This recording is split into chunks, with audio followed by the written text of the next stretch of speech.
Чудил ли си се защо понякога постъпваш точно обратното на това, което желаеш? Защо се дразниш на хора или ситуации без реална причина? Или защо повтаряш едни и същи грешки, макар че знаеш, че те ти вредят? Причината често се крие в част от личността ни, която остава скрита дори за самите нас, в нашата сянка.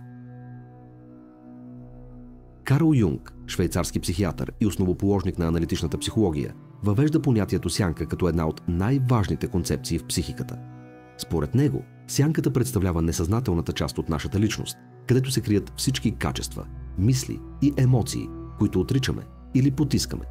Това могат да бъдат гняв, ревност, страх, егоизъм, несигурност или неудовлетворение. Обществото, възпитанието или собствените ни морални стандарти често ни учат да игнорираме тези аспекти, но когато ги потискаме, те не изчезват. Напротив, те се проявяват по различни начини в ежедневието, често без да осъзнаваме, че причината за нашите реакции или избори идва от тази потисната част. Сянката влияе върху нас предимно чрез проекция. Това означава, че често приписваме собствените си потиснати качества на другите хора. Например, може да изпитваш силно раздразнение към колега, който е твърде амбициозен или авторитарен. Юнг би казал, че всъщност този колега ти показва част от теб самия, собствената ти несигурност или желание за контрол, което не си приел. По същия начин, ако избягваш нови предизвикателства, макар че знаеш, че могат да ти помогнат, страхът, който потискаш, ти пречи да действаш. Дори когато се ядосваш за дреболии или изпитваш внезапна тревожност, това може да бъде сянката, която се проявява, без да знаеш защо. За да живеем по-цялостно и да спрем да саботираме себе си, Юнг предлага интеграция на сянката.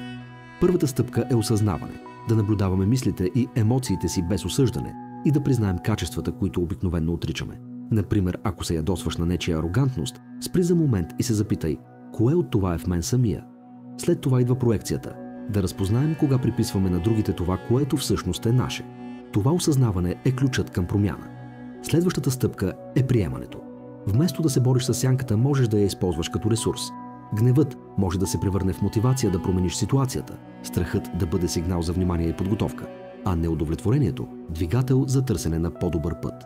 Сянката не е враг, тя е неизползвана енергия, която, когато бъде интегрирана, ни помага да живеем по-автентично. Примерите са навсякъде около нас. Може да критикуваш някого за липса на дисциплина, а всъщност в теб самия да липсва постоянство. Или да се дразниш на хора, които се страхуват да поемат риск, докато твоят собствен страх е потиснат и се проявява чрез осъждане. Дори творческият процес понякога зависи от сянката. Идеи, които първоначално смятаме за неприемливи, могат да се превърнат в сила, ако ги осъзнаем и интегрираме.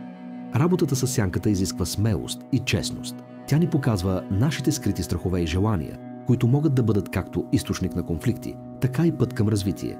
Колкото повече я осъзнаваме и приемаме, толкова повече можем да живеем пълноценно и да развием потенциала си. Следващия път, когато усетиш гняв, раздразнение или тревожност, помисли, може би това е твоята сянка, която иска да ти покаже нещо важно. Познаването и интеграцията й е ключът към вътрешната свобода и истинското себепознание. Юнг ни напомня, че всичко, което отхвърляме в себе си, не изчезва, а остава скрито в нашата сянка.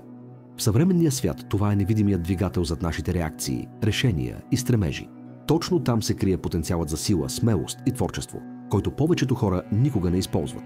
Ако се осмелим да се изправим срещу своите тъмни и неудобни части, можем да открием вътрешна свобода и да създадем живот, който наистина е наш. Сянката не е враг, тя е последният ключ към това да станем истински себе си.